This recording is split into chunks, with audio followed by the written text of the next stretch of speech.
1792 সালে প্রতিষ্ঠিত 234 বছরের পুরানো ঐতিহ্যবাহী কুমিল্লা কেন্দ্রীয় কারাগার 2021 সালে কারাগার পুনর্নির্মাণ প্রকল্পের আওতায় 637 কোটি টাকা ব্যয়ে শুরু হয় আধুনিকায়নের কাজ। অভিযোগ উঠেছে পরিবেশ অধিদপ্তরের কোনো অনুমোদন ছাড়াই রেসকোর্স এলাকার অতিথি পাখির অভয়াশ্রম হিসেবে পরিচিত জলাধার ভরাট করে 14 তলা ভবন নির্মাণ করা হয়। এর বিরুদ্ধে জেলা প্রশাসন থেকে মামলাও হয়। কুমিল্লা কেন্দ্রীয় কারাগার সীমানা প্রাচীরটা একেবারে এশিয়ান হাইওয়ে রাস্তার ঘেঁষে নিয়ে আসছে।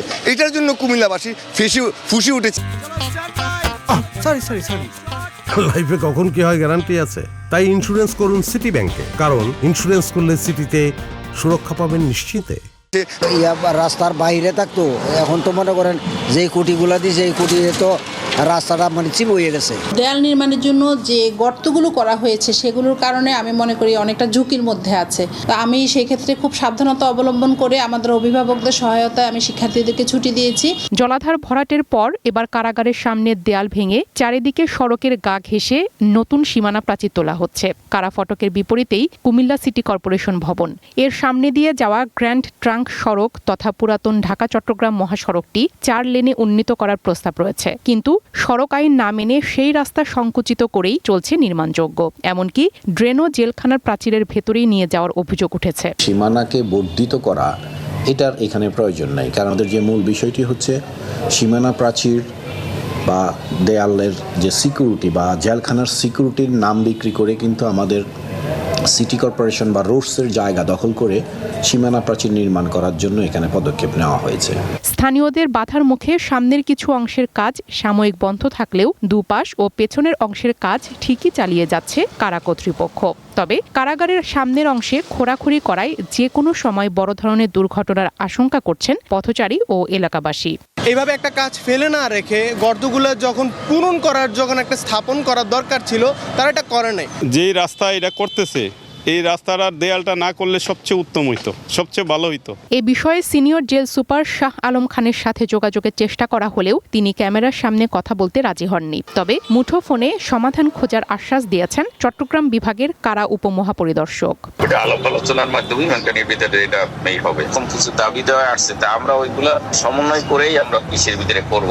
সড়ক আইন অনুযায়ী পর্যাপ্ত দূরত্ব বজায় না রেখে এই প্রাচীর নির্মাণ করা হলে ভবিষ্যতে সড়কটি আর প্রশস্ত করা যাবে না, থাকবে না কোনো ফুটপাতও। তাই সড়কের জায়গা ছেড়ে পুরনো প্রাচীরের স্থানেই নতুন দেয়াল নির্মাণের জোর দাবি কুমিল্লা নগরবাসীর। One national desk. এ বিষয়ে বিস্তারিত জানাতে কুমিল্লার ঢাকা চট্টগ্রাম পুরনো মহাসড়ক থেকে আমাদের সাথে যুক্ত হচ্ছেন সহকর্মী দিল রুবায়েত সৌরভী। সৌরভী, কারাগার কর্তৃপক্ষ কেন সামনে আসছেন আর তারা কি যুক্তি দেখাচ্ছেন, আর প্রশাসনের কেউ কি তাদের সাথে যোগাযোগ করার চেষ্টা করেছে কি জানাবেন?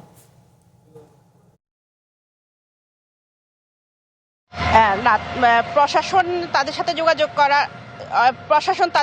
সাথে যোগাযোগ করার চেষ্টা করা হলো। তারা কিন্তু এটা তোয়াক্কা না করে কুমিল্লা যে পুরাতন ঢাকা চট্টগ্রাম মহাসড়কের যে পুরাতন মহাসড়ক এটার রাস্তা সংকীর্ণ করে এবং এটা যে ফুটপাত রয়েছে ফুটপাত দখল করে তারা কিন্তু সীমানা নির্মাণ করছেন এবং কোনো কিছু তোয়াক্কা না করেই এর মধ্যে কুমিল্লা সাধারণ মানুষ কিন্তু বিক্ষোভ করেছেন, মানববন্ধন করেছেন এবং এটা বন্ধ করার জন্য করেছেন এবং তারা কোনো কিছু তোয়াক্কা না করেই তারা কিন্তু এই কাজ করে যাচ্ছেন।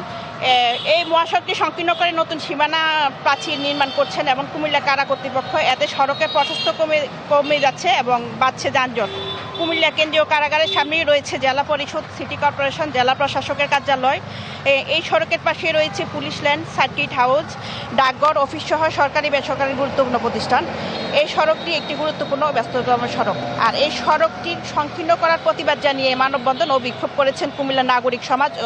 আমি এই মুহূর্তে কথা বলবো কুমিল্লা বাঁচাও মঞ্চের যে সাধারণ সম্পাদক মোহাম্মদ নাসিরউদ্দিন তার সাথে। আমি জানতে চাইবো যে আপনারা কি চান। ধন্যবাদ। আপনি জেনে খুশি হবেন এই রোডটি দিয়ে কিন্তু একসময় পাসপোর্টের ঝক্কি ঝামেলা ছাড়াই এই দেশের মানুষ আফগানিস্তান, পাকিস্তান এবং ভারত যেত। এখন এই 1537 সালে বাদশাহ হুমায়ুনের প্রধান সেনাপতি শেরশাহ তারও বাংলা বিজয়ের 3 বছর পরে 1540 সালে এই গ্র্যান্ড ট্রাঙ্ক রোডটি নির্মাণের উদ্যোগ গ্রহণ করেন।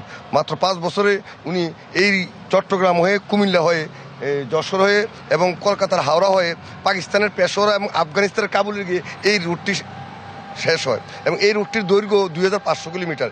এই রুটটি এশিয়ান হাইওয়ের একটি অংশ ছিল, কিন্তু অত্যন্ত দুঃখের বিষয় 1792 সালে প্রতিষ্ঠিত কুমিল্লা কেন্দ্রীয় কারাগার কর্তৃপক্ষ আজ থেকে 250 বছর পূর্বে এটার পুরাতন একটা দেয়াল আছে এবং সীমানা আছে এবং সুরক্ষিত আছে এবং চলমান আছে। এখন ঠিক এই ট্রাং রুটের কালো পিচ ঢালা ঠিক এই রোডটি ঘেঁষেই সীমানা বাঁচে নির্মাণ করার উদ্যোগ নেওয়াতে কুমিল্লার জনগণ ফুঁসে উঠেছে এবং সেই প্রেক্ষিতে আমরা আন্দোলন করেছি, বাধা দিয়েছি।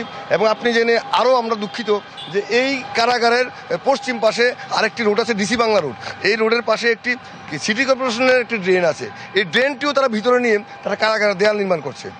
জি, যেমনটি উনি বলেছেন আপনারা শুনেছেন। হ্যাঁ, ধন্যবাদ। যে আপনি শুনেছেন ওনার কথা যে আসলে এই মানুষের কুমিল্লা নগরবাসীর যে বিক্ষোভের মুখে যদিও এই সামনের প্রাচীরের কাজ বন্ধ রয়েছে, কিন্তু পিছনে এবং দুপাশের কাজ কিন্তু চলমান রয়েছে।